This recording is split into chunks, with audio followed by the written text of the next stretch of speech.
of Misbehave this afternoon. Thanks, Zach. Let's call in this time Raven Rigor.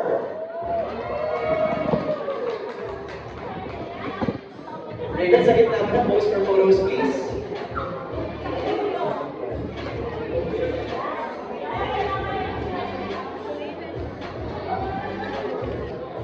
Thanks, Raven. Let's call in this time Zach Castañeda. Zach, please pose for photos sa gitna. Thank you.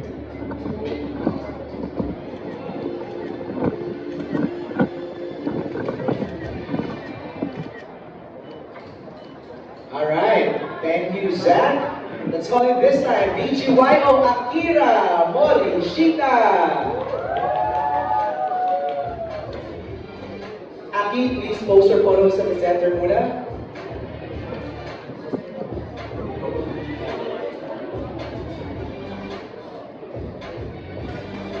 Thank you, Aki. Let's call it this time, JC Alcantara. JC, post your photos muna sa gitna, please. Thank you.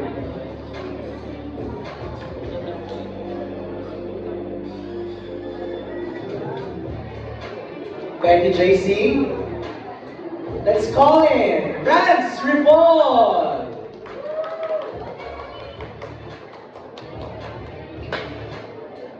Rance, post for photos first, in the middle. Hi. On your left, Rance. On your left. Thank you. Thank you, Rance. This time, let's call in Andy Abaya.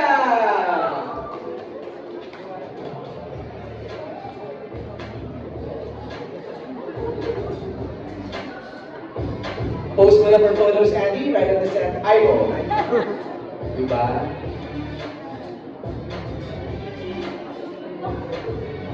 Andy. Thank you, Andy. Let's call it this time the very beautiful Rain Palani.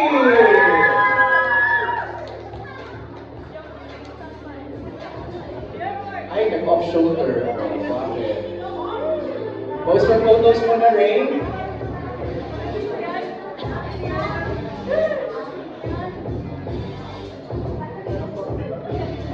Thank you, Rain. Have a seat.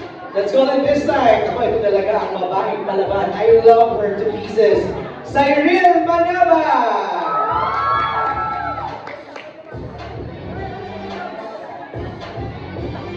Side post for photos first. Sige na.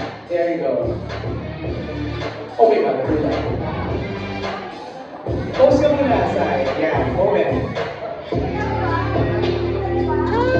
Alright, have a seat, Sai.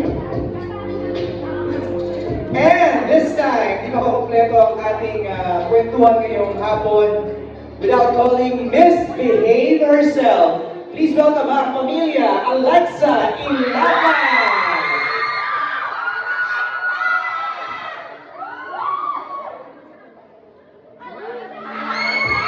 Alexa, post yung photos mo yan. There you go.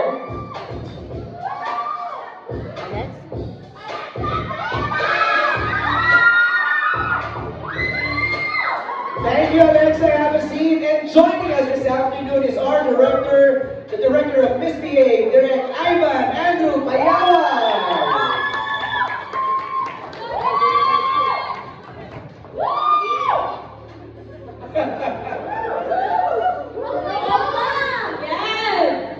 Direct. Okay, Direct, dyan ka lang. Sorry, can I ask you to have a group photo muna with Direct? Para lang meron ng agad ma-post yung ating mga friends of the press. Because we need their help in promoting Misbehave starting this June 3 sa I1.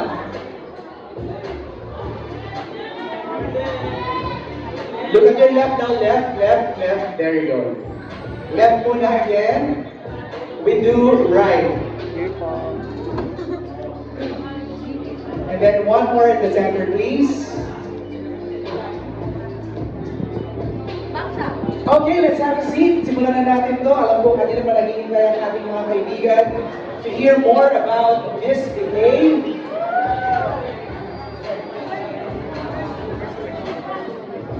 Bati muna tayo. We begin over there. Zach, please greet everybody first. Hello everyone. Sana na-enjoy niyo yung program for today and hopefully we answer all your questions. No spoilers, hopefully. Thank you, Zach. Another Zach. Hello po, magaling kami po sa inyo lahat. Yes, enjoy. Sobrang excited na tayo sa panood ng episode 1. And maraming salamat po sa kanya. That's Z1 and Z2. Z1 and Z2. Zach G, Zach C. There you go. Zach C and Zach G. JC. Doon po magandang tanghali. Maraming salamat po sa pagpunta kahit na umuulan, nandito pa rin po kayo. Sana po, supportahan niyo po kami mag-promote na to. Thank you po sa inyo. Good to see you back, JC. Thank you. And of course, ito medyo nasasanay na siya sa acting talaga eh, no? Aki. Hello, good afternoon po. Thank you po sa inyo sa pagpunta. Ay, napakain na naman. Huwag niyo po kalimutan magtakot ng ulo mga kaibigan. Pero yun po, thank you so much po. Please spread the word. And thank you for supporting us. Thank you, Aki. Raymond. Hello po ako si Raven. Thank you po for being here. We really appreciate it. And salamat po sa pagtulong sa amin ng pag-support sa Miss Baby. And si Rance. Hello, good afternoon po to everyone, to the press. Thank you all for coming. And ayun, excited na for today. Thank you all for coming. Thank you, Rance. Andy. Hi everyone. First of all, syempre, thank you sa I1, Sir MJ, to ABS-CBN for making this event possible for all of us. And thank you to our friends from the press, to all the fans. Thank you po sa oras nyo. I'm so excited. We're so excited to share this video with all of you. Thank you, Andy. Rain. Hi everyone, it's Ray Crowley here. Welcome to Misbehave. We're going to show you our hard work later. We're super happy to be here. We can't wait for you to watch it. Thank you sa Team Bahay. I'm sure there's online right now. Of course, our press, our fans, of course, Sir MJ. Maraming salamat ABS, and of course, I1. We can't wait for you to watch it. Thank you. Thank you, Rain. Cyril. Hello po, good afternoon po sa inyo lahat. Super blessed po kami na share po namin sa inyo itong puso, pagod, and talagang efforts namin lahat. Kasi talagang love na lang po namin magbigay ng entertainment sa inyo lahat. Sa mga umadan po, maraming salamat kahit hindi po ganun kaganda yung weather. At sa mga team bahay po, we appreciate po na sinusubaybayan niyo po kami kahit nagkakataon kayo na kayo. Maraming salamat po sa family natin sa press at sa media. It's always exciting kapag may project na dudog ka. Thank you po very much. Oh. Thank you, Lord. Alam namin ano yan. Ryan yan. Maganda yan. And of course, I'm so proud of her sunod-sunod ng blessings. Ano na sa inyo mga Good afternoon po sa inyong lahat. Ako po ulit si Alexa Inakal. First of all, I just want to say thank you so much for spending time with us today. Thank you for being here with us to celebrate the upcoming launch of our series, Misbehave. Maraming salamat po sa oras ninyo at sa pagpo-post po ninyo and hopefully your reviews later. Thank you so much. And I would also like to say thank you to all of our fans. Our supporters for coming here. And special mention syempre sa supporters ko. Thank you so much for being here, for bringing the rain, and for your food. It's so cute. I love it. Thank you so much. And syempre po sa lahat din po ng nagsistream sa ating live stream ngayon sa mga kanikin ng bahay or wherever you are. Maraming salamat po sa pagtulong ninyo ngayong hapon. And yeah, we're so excited to spread the word about Misbehave. We're so excited to be here with you all. Kaya again, maraming salamat po ulit. And let's do this! Let's do this.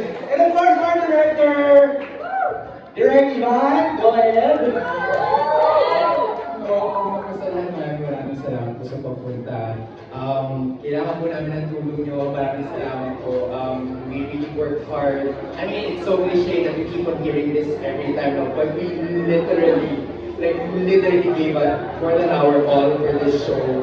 And we dedicated ourselves in submerging ourselves in this series. So sana po maramdaman niyo po dito pag napalabas ko. Maraming salamat po. Okay, let's begin. Misbehave, sinabi ko kanina, is a bold coming-of-age series that talks about friendship, identity, empowerment, and the realities of the youth today. Can you add more to that? Direk, what can you share about the story of Misbehave? Okay, I think the heart and the depth of Misbehave really, it talks about traumas. Trauma Nino, mga ano ba to? Estudyante? Traumas, especially girls. Girls. Who are- Student girls. Are they in college or in high school? High school. High school. Okay. And it also talks about misogyny Okay. and a system that keeps failing its people. So it's very relevant, it's very now, especially sa nangyayari sa atin ngayon. So these 5 girls experience a very traumatic situation na kailangan nilang pagdaanan together In school. in school. Can you share, Alexa, ano yung traumatic experience or is it a spoiler already? Actually, it was shown in the Go trailer ahead. na parang yun yung doon nag-revolve din yung story. The 5 girls all sent their new photos or explicit photos to the boys that they love. And What? yes. Okay. Yes. What? Yes, and then so they plot their revenge. They plot their revenge and how they can claim their power back, how they can get their power back against some mga perpetrators who did them wrong. Okay, so the 5 girls are kayo. Yes. So kayo yung na-traumatize. Okay. Sadly. Your unfiltered description of your characters. We begin with Alexa. I am Miss Perfect. Miss Perfect, Misbehave. Yes. Okay. Marla is literally perfect. She's a straight A student. She excels in everything that she does. She is a genius. Genius. Well, they're all geniuses. Okay. Anyone who goes to school at Sosh is a genius. So, may kanya-kanya kami mga akats and everything. Okay. But I would like to say na si Marla, her weakness, her biggest weakness is her boyfriend, si Cole. Kumbaga, matalino siya sa lahat, pero sa pag-ibig medyo tanga siya. Sino si Cole dito? Lahat sa... JC, go ahead, describe yourself. So your character here is Cole. Ano naman si Cole? Kung super genius yung girlfriend, ano si Cole? Ako po dito, leader ng King of Sosh. And pressured lang ako because of my dad. Kaya yun yung nangyari. So, yun. You know how in school there are queenies, That's right. kings and queens, so we are the queens, and he's the king. So may grupo-grupo kami. And Okay. internally, there is some fight for power. There is some fight for being at the top. And between the girls and And the boys. Yeah. Territorial, diba? Sai, what's your character here? Ako po dito si Miss Rodriguez. Kung siya po si Miss Perfect, ako si Miss Mel. Miss Mia. Bakit ka naging Miss Mia? Ganun talaga, Miss Mel. So, pag pinanood natin, malalaman natin bakit Miss Mel siya. Basta, siya yung color kasi ni Nix is yellow. So, siya magdadala ng sunshine and yellow. Ano pong Mia ka? Mapakla ka ba dito? That's for you to judge. Ah! Pero parang gano'n na nga po. Parang Pero- babaeng bakla. Yes. Ayun. At the same time, ang forte, kung si Marla naman, Miss Perfect, siya naman ang Kebs na Miss Imperfect siya. Wala siyang pakialam sa gagawin niya, basta gagawin. Unapologetic. Yes! Her. Unapologetic ma'am. Ma'am. We also have our own superpowers. Yes. Yes. Kami yung 5 girls. So si Marla, ang superpower niya is photographic memories. Si Nix Okay. naman, innovation, mahilig siya sa mga buting-ting, robotics, so ganun siya ka. So may pagka-geek. Yes, hindi pagka talaga. Geek talaga. Kanya-kanya in our Kung meron siyang Cole, sino sa'yo? Of course, may very poly. And special, yes. Ang pangalan naman niya ay Raven. Go ahead. Hello, ako po sa series ako naman po si Anthony Beltron, pero ano po yung nickname ko, ako po yung boyfriend ni Nix. Part ako ng Kings of Sosh, yung mga, kumbaga, alpha male ng school. Okay. May secret ka daw dito, no? Nandiyan ka rin yung reveal. Parang may secret daw dito si Ant. Ayan. Next, Rain, your character here. Ayun, yung superpower ko naman, or core of my intelligence is chemistry. Mahilig siya mag-potions. So my character's name is Isabel Kalakian, which is siya yung gusto magpatumba ng lahat ng kalalakihan sa aking likod. So, she really wants, she doesn't have ethics, she doesn't have values, but she has a point every time she speaks. Nakakatawa yung she doesn't have ethics, she doesn't have values. Yes. Pero meron siya point. And did you say the word potion? Yes, we go to chemistry. So I make like weird potions for them to, I don't know, we'll see. You have to watch it to understand. Mga gayo-gayo ba? Ganyan. Yes, my color is purple and my puro siya mata. She barely moves her face. And yeah, she speaks facts. Oh, so sino naman sa'yo kung meron cone and? Pwede ba po sabi? Ay, hindi lang pwede. I don't think I can. Sige, sige. I don't know, like. Okay, thank you. And Andy, ikaw naman. So, ako po, yung role ko po ay si April Javier. She's actually the half-sister of Cole. So, April is this computer whiz. She's a hacker. That's her special power. Hindi naman scammer, hacker lang. Hacker lang. Hacker We lang. don't do scamming here. Okay. And she's the unfiltered personality. She is very indecisive, impulsive. She's rude. She doesn't, wala siyang, hindi siya maayos makitungo sa mga tao. She's anti-social. But honestly, beyond that, is a girl who just wants to be loved. That's kind of, opposite ironic anti-social pero nasa group. Yes, and you know paano Okay. managing isang group. Yun nga ma-unravel dito. Rans, ikaw naman. Ay, alam ko naman dito si Daphne Baltimore. Si Daphne Baltimore, best friend siya ni Marla. And she's strong and very honest. Ganun siya magsalita. Tapos, very ambitious talaga siya. Kinakahiya niya actually yung pagiging mahirap.